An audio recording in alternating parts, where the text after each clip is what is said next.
Hi everyone, Claire Wasserman here, founder and author of Ladies Get Paid and the host of Higher Ground, a new show that gives job seekers hope and help behind the headlines. Speaking of headlines, I've been digging through the latest reporting on the job market and I've rounded up 5 critical articles that every job seeker needs to understand. We're talking about Business Insider's piece on why changing jobs is risky right now, the Wall Street Journal's investigation into how CEOs are talking about workers differently, their analysis of salary inflation and overpaid workers, a Forbes deep dive on micro-credentials as the new hiring game changer, and The Atlantic's alarming analysis of what's happening to recent college graduates. But don't worry, with every alarming headline you hear, I will provide actionable guidance on what you can actually do about that. Each of these articles tells a part of a bigger story, and together they paint a picture that, well, it might surprise you.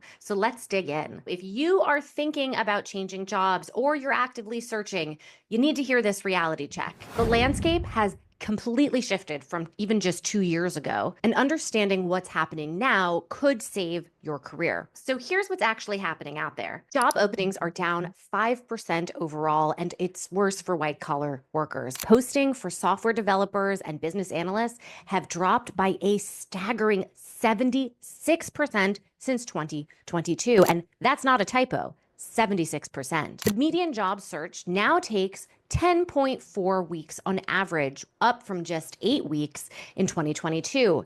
And here's the kicker. Recent college graduates are facing their worst job market in 40 years, with unemployment hitting 5.8%. But here's what's really changed. The power dynamic has flipped.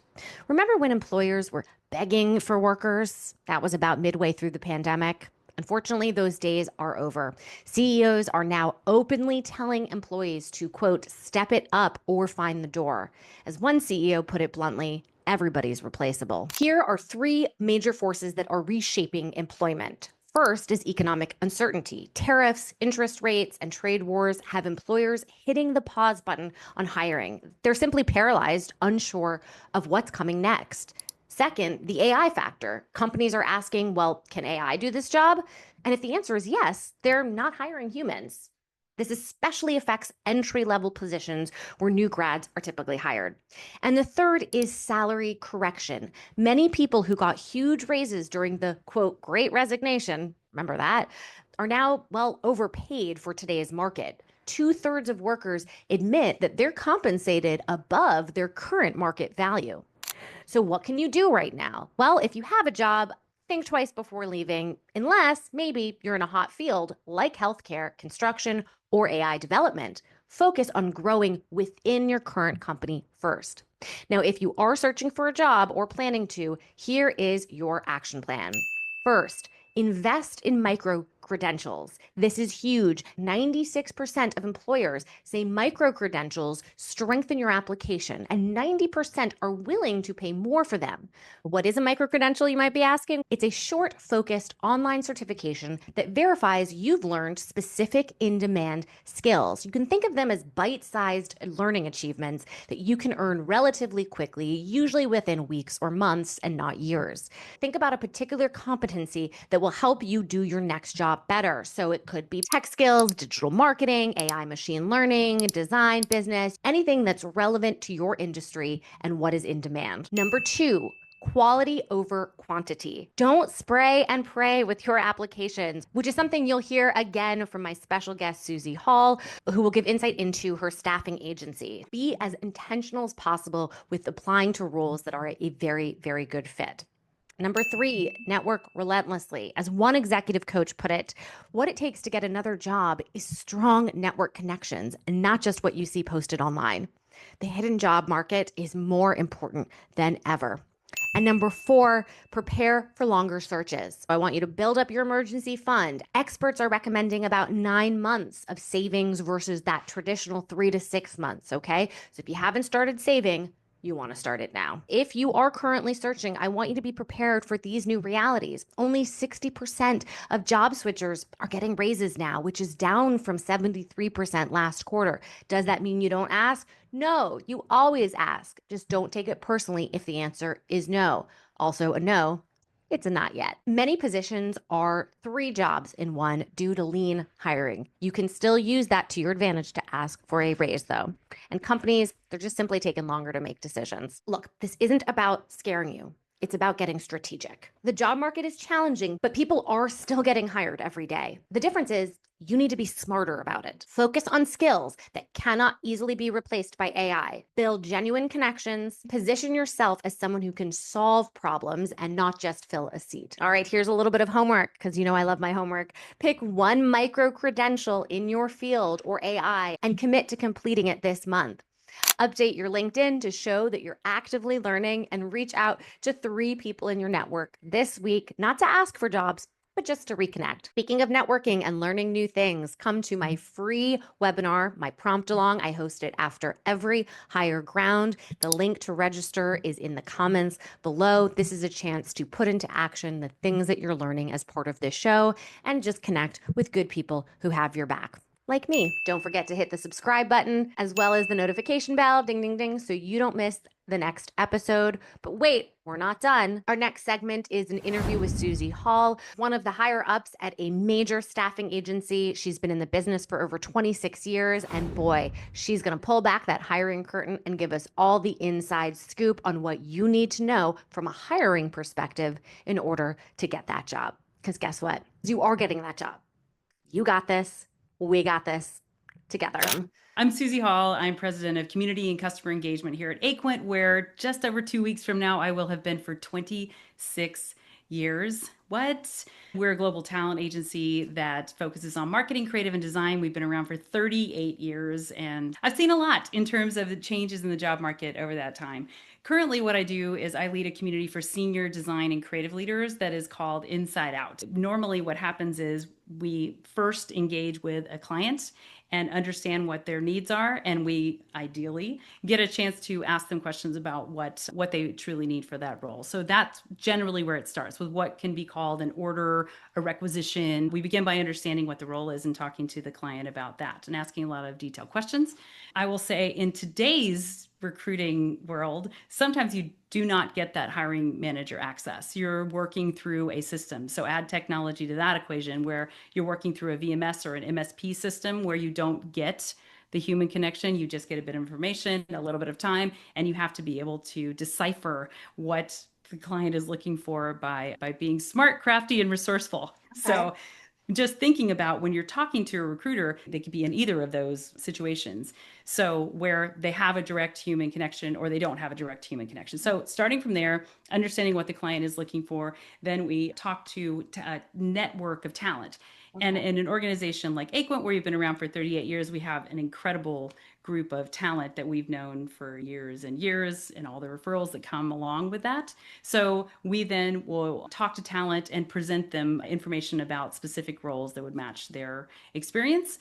When we have that conversation, it often encourages you to think about, hey, I have this one role that you might be great for, but because we're a large organization, we've been working with lots of companies for a long time, I have 5 other organizations that you might also be interested in. So the role of the recruiter really is a matchmaker. We're puzzle masters. That's literally what a recruiter does on the agency side of the business. So I've now not only got the perspective of helping hiring managers find people and also literally recruiting for talent to help them find jobs, but also getting to work with leaders who are living this job market from the standpoint of finding people and also, unfortunately, having to find their own roles, because it's a mess. Yeah, it's a mess. When did you see it start to, I've been saying it's imploding, but like when was the writing on the wall for you? When you were seeing some shifts, what were you seeing and how have things evolved or devolved in more recent months? Yeah. Wow, there's so many answers to that. And as I said, I've been here for 26 years, so that's hard. I lived through 2000 and 2001, 2008 and 2009. So all of those changes in the market, I would definitely say everybody knows that the beginning of the pandemic was where this started. And I don't think that it has ever figured itself out, the job market. I just don't think it's figured itself out since then. And it's wacky to think about, that was 5 years ago that we've been going through all sorts of changes. And it's not just the impacts of the pandemic itself when we were living it, but also the even the where you work and how you work. People simply haven't figured those things out yet. So I think that was the beginning of it. And then as AI entered the scene, all of a sudden that threw everything into another level of chaos from the data standpoint for how people find one another, how you prepare your own job materials. All of that has changed radically, and organizations have a lot of interest in investing in this rapidly emerging technology. And unfortunately, they're finding that investment by displacing internal roles. All that together. Did I mention it's a mess, Claire? Okay, so I was right when I said I don't know if Susie's going to give us hope, but she will give us I help. will. I Yeah. hope. I hope. Okay. I hope. I do. All right, let's jump into the hope because what I'm getting a lot of is AI replacing my job. And my Yep. answer is yes. And there's other opportunities that are being Yeah. created because of AI as well. So I don't know if you want to Okay. pick up the thread on AI or just where are you Yeah. feeling or Yeah. seeing any kind of happy momentum? Happy momentum. That's fine. I literally just hosted a LinkedIn Live earlier today about AI with two senior leaders who have a lot of thoughts around human AI collaboration, what the future looks like. And there was a lot of hope in that conversation because we're humans and we have the opportunity to shape what comes next if we can harness how we interact with the technology and maybe stop freaking out about it a little bit Okay. enough to say, hey, we have a role and a place in this. And the same thing applies for the job market. AI is definitely disrupted how people find one another. But there's hope from the standpoint of when you think about how many people there are in the job market right now, how many jobs there are, how jobs have become global because you can work remotely. In a lot of cases, still, you can work remotely. Wow. So when you think about how much data is involved in the job market right now, AI can be a big help in Okay. that. But first, it's just disrupting. So to your point, is AI taking my job?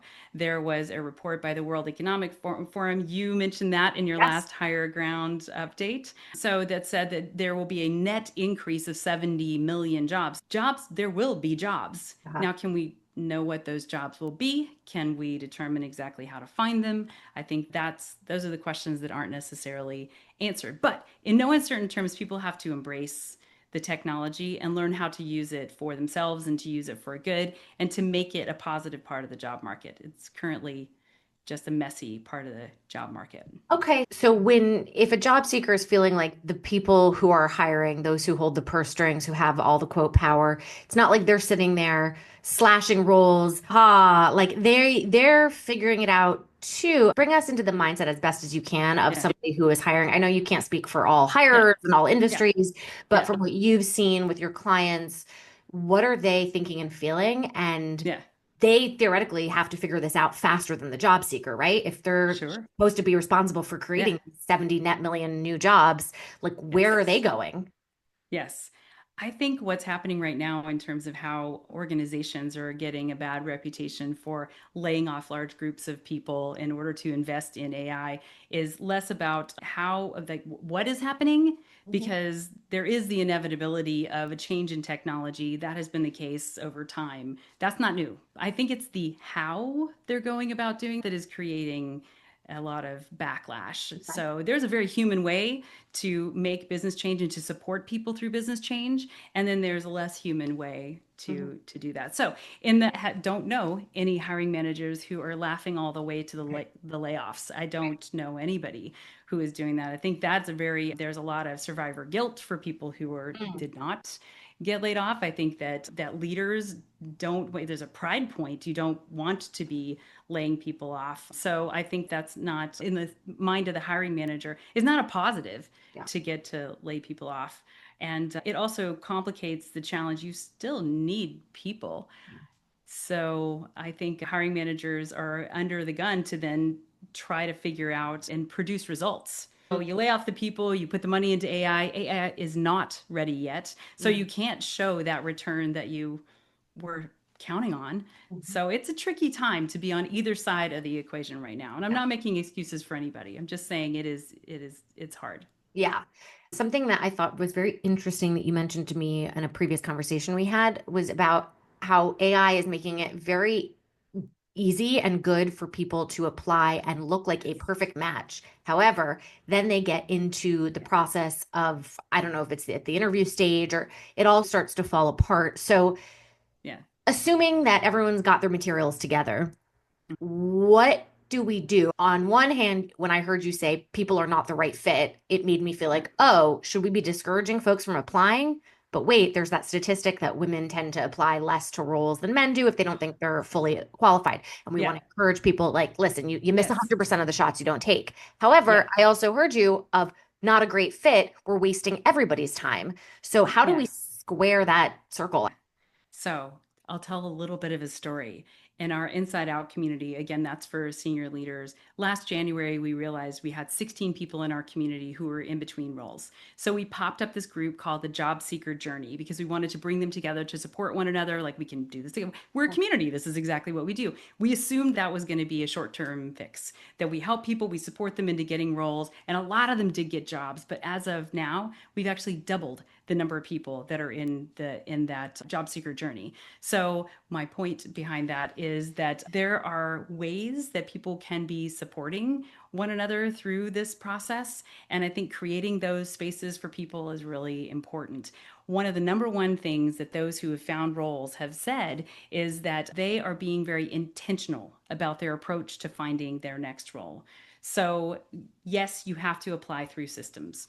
Companies are not going to just skip the system. There's just too much volume and too much need to find the right person very quickly. So, yes, you have to go through the system. But 90% of the leaders who've come back and told their story to our job seeker journey group have found their next role by working with their network, working through their network, reaching out to people to ask questions about what is it really like to work there? It looks like you're connected to somebody. Would you be willing to introduce me? Being able to build and work a network to be able to find a job, like that intentional search makes a difference between the person who is spraying and praying and just putting their information out, which honestly complicates the whole job market. It creates more chaos in the job market itself.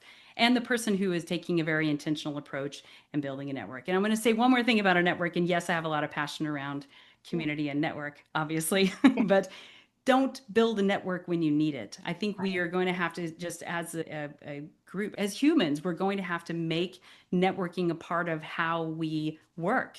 We should always be connecting with people because it doesn't feel great that the moment you need something, that's when you reach out to someone that you're connected with on LinkedIn or to connect. So building that network is step one and creates a path to an intentional job search, which has a more human component to it than Yeah. AI. I like to think of networking as having a mutual fund, right? Like you're investing with your time so that hopefully when, you need it, right? Yeah. When you retire, you have millions in the bank. But question though, for somebody who might be pivoting, because this Yep. is a request I get a lot. If you're not 100% qualified for this role that you're going Right. for, how do you know if you should still go for it?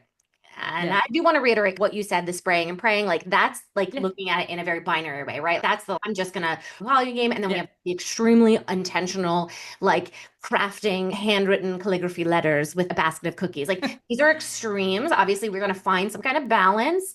So Sure. for that person who's in this like pivot moment, yikes, do they still go for it? How do they know if they're quote Yeah. wasting the time of the hirer?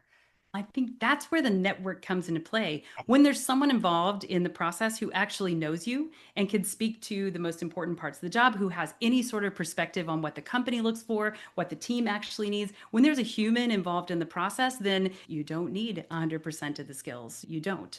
And most job descriptions are a laundry list of every skill that would be maybe nice for maybe somebody to have. It's not really a clear reflection of what is needed for the job. So being able to ask those questions, what is most important, helps you position your skills for the right thing. But you need a human connection to be able to get to that place. So taking a step back before that, should you apply to the jobs that you're not 100% fit for? Yes, but you should also look for another way to be able to present what you are fit for and make it really easy. So I watched your higher ground, the session that you did with Ashley Cash, and she had some fantastic resume tips. And one of the things she said is hiring managers don't have time to decipher what you maybe could do or maybe couldn't do. And people have a tendency to put their entire history out there and then let somebody else figure it out. Instead of that, I think if you really are a 70% match for the job, it better be incredibly clear that you are a 70% match for that job instead of having a lot of extraneous information that people Yeah. have to figure out.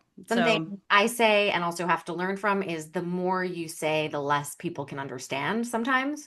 So, yes, less is more. Because yes. also, we don't want to distract them. We want to No. be very clear and focused. I would love to know what the process is like on the hiring end. So, when somebody Mhm. signs up with Aquent, and I know like you're doing more kind of Sure. external facing community things, but Yep. just, when a person becomes an Aquent client, like who are Yeah. they? They're working with you to find candidates. I don't know Yep. how like connected you are to the process of when they Yep. decide who they want to interview and then ultimately go with.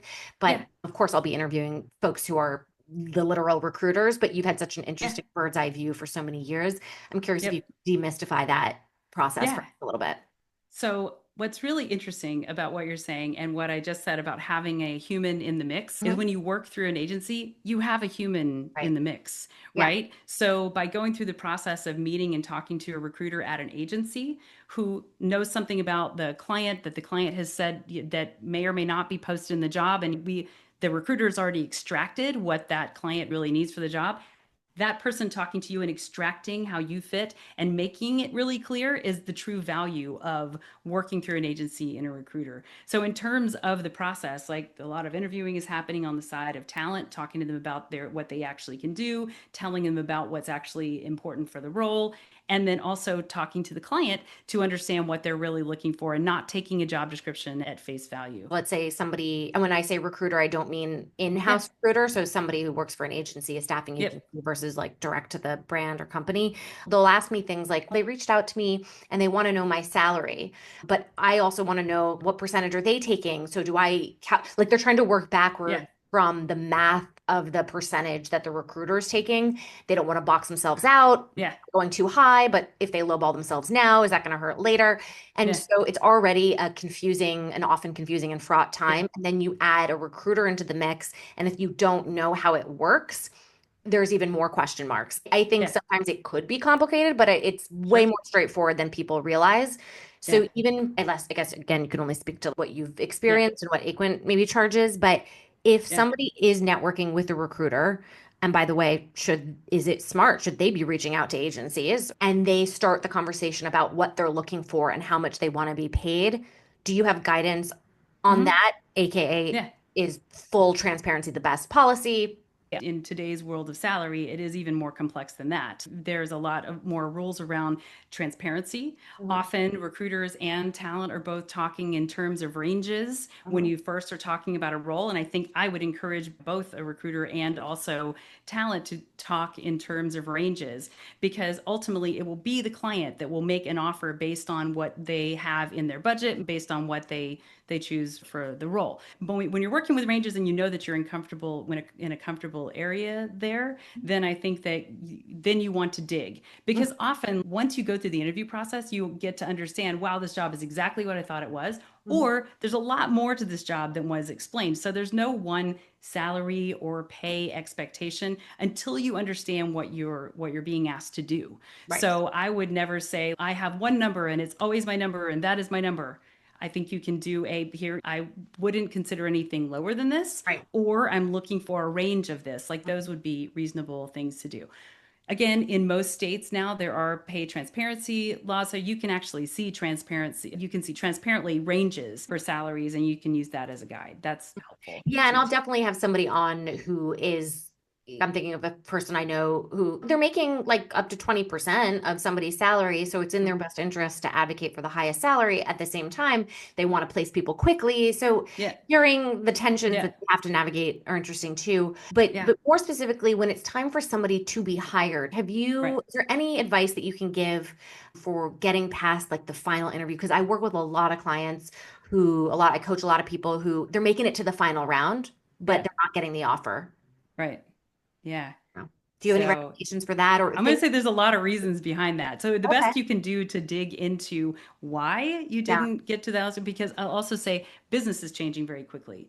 You Ah, may be up for a role that is no longer a role that has been put on hold, a role that was a hopeful role that someone was trying to get budget for and didn't end up getting budget for. It could be that something changes with the business that is changing that role. It could also be that there's an internal candidate who raised their hand and that's an easier path. There's a lot of reasons why you not and someone might not get past a final interview. My best advice that I would give to anybody going through an interview process, period, is to close your interviewer at every single step of that interview process. Whether it's the first interview or the fifth interview, you ask a question at the end, and there are several good closing questions.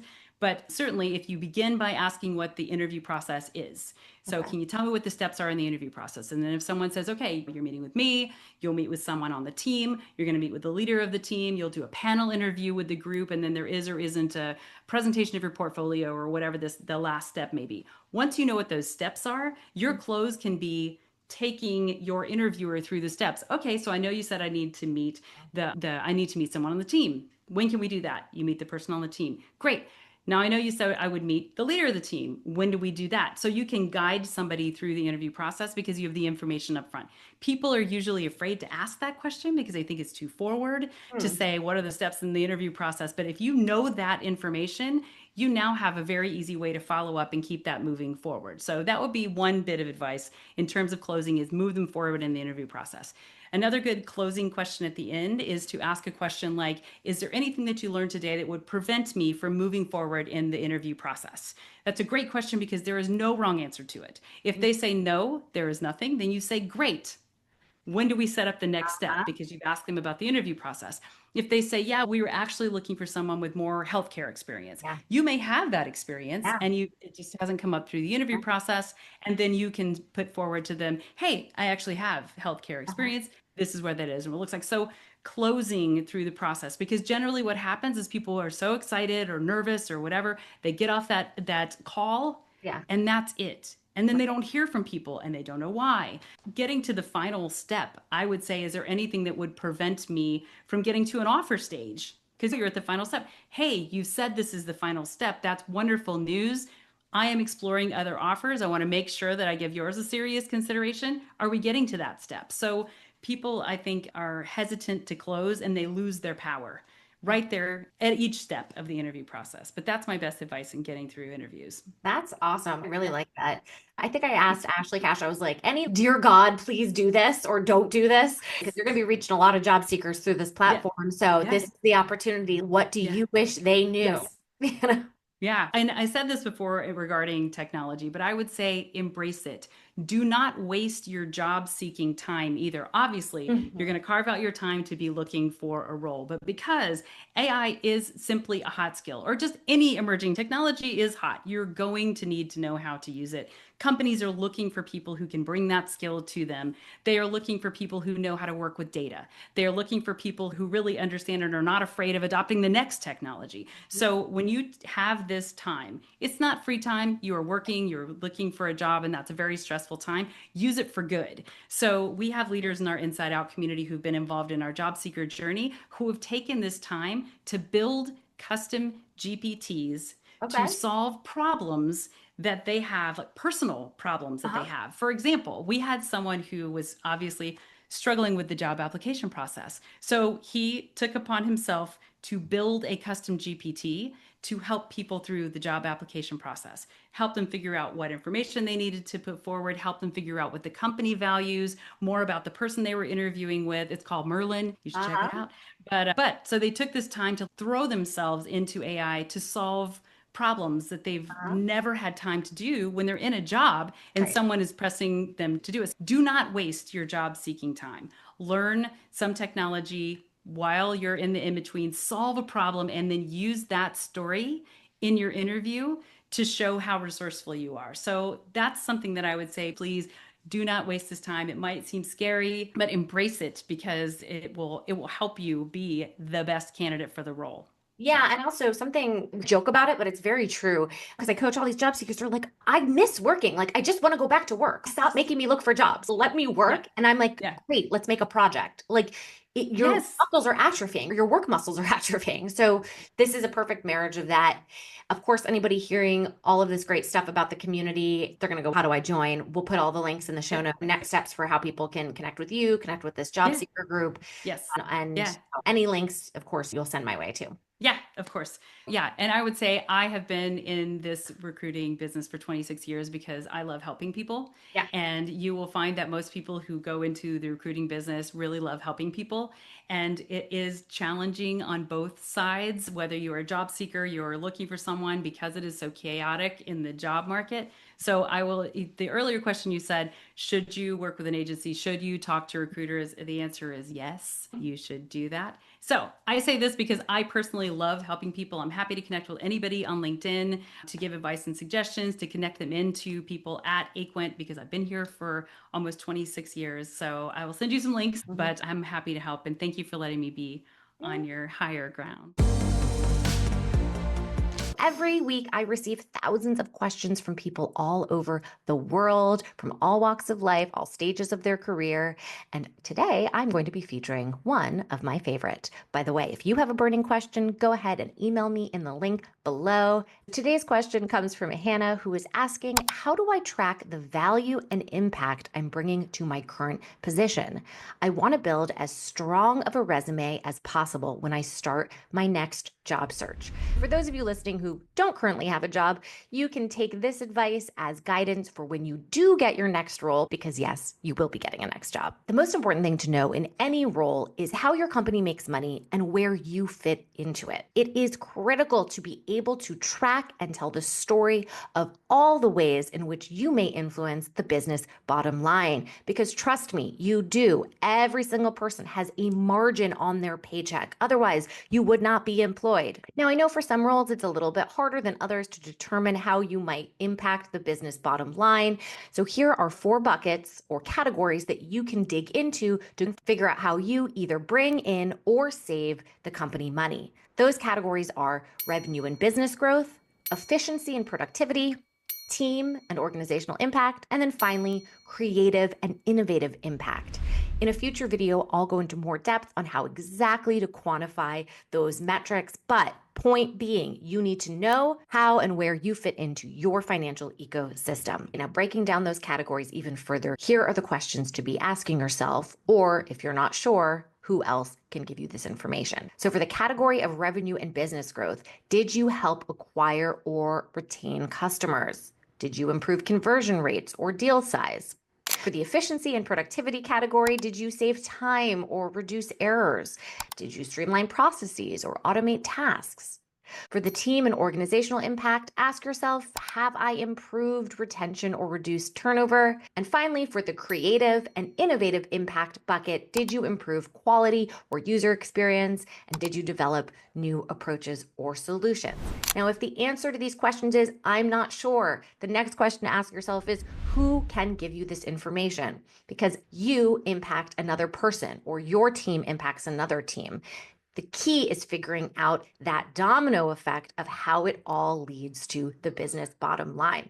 Looking at all of this information, the next question to ask yourself is, how can I add more value? And in particular, value that directly impacts the business bottom line, because this is going to give you an even stronger case study that you can speak to when you put together your application materials for the next job or a raise at this current job. Now, chances are your company's not going to just give you those opportunities. It is on you to identify and then make the pitch for why it is worth the company's allocation of resources, which includes your time, into helping to solve whatever the problem is that you've identified. Now, remember, the strongest case here will always come back to, well, the business bottom line. The best way to start finding and pitching opportunities to add value is to build relationships with the people you work with, but also the people that you don't. So I want you to think about other departments, people who are higher up than you, who is doing something that is of interest to you in any way. Doesn't mean you need to want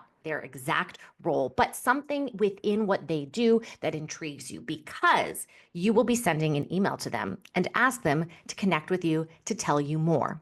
Now, I know you don't want to be a burden on their time. No one does. So the best way to do cold outreach to somebody of influence is to ask how you can support them and be specific about what it is that you noticed in the work that they do, or maybe what they're posting on LinkedIn that is intriguing to you, and make the connection to your own career goals and aspirations. Now, one Zoom or coffee meeting does not make a relationship. It is consistency over time. Your next opportunity most likely will come from the people that you have worked with or have some connection to already. So these are the folks to be investing in. You can kind of think of it like a mutual fund, right? A little bit of investment over time will yield big results in the long term. As you're building relationships, I want you to copy and paste those inevitable testimonials you get. What do I mean by testimonials? Those nice emails from clients or teammates, or maybe even your boss, telling you, hey, I think you did an excellent job. Maybe just take a screenshot, put it into a folder on your desktop. I like to call it a brag book or a smile file. These things will help you better understand what you bring to the table, what makes you special, but also you can integrate these kinds of testimonials into your cover letter, your LinkedIn, and even when you interview. Now, of course, don't lose sight of yourself in all of this. Pay close attention to where you want to grow, your energy, your curiosities, and eventually, hopefully, you'll outgrow this role. There is a little bit of a danger of staying too long. It is good to know when it is time to move on. And one way to know that is by simply asking yourself, am I bored? And if so, ding, ding, ding, it's time for the next challenge. All right, Hannah, I hope this was a good framework for you to get started. The fact that you even asked this question and you're thinking ahead, it means you are doing a great job. Keep me posted. Now, go get paid. And that's a wrap on today's Higher Ground episode. From the reality check about the current job market to Susie Hall's insider perspective on what hiring managers are really thinking, plus actionable strategies for tracking your value at work. Whew, it's time for some coffee.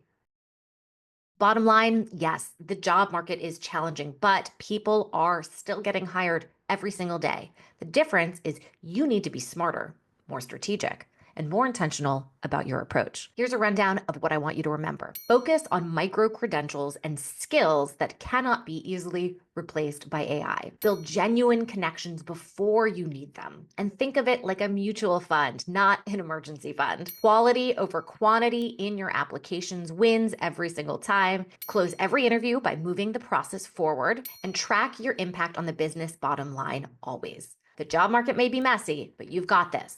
We've got this together. Speaking of together, 2 quick asks.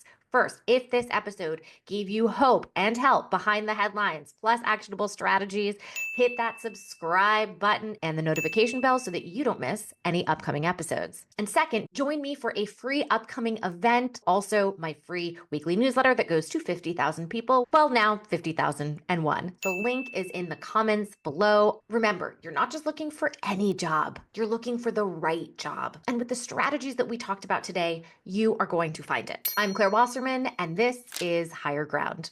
Until next time.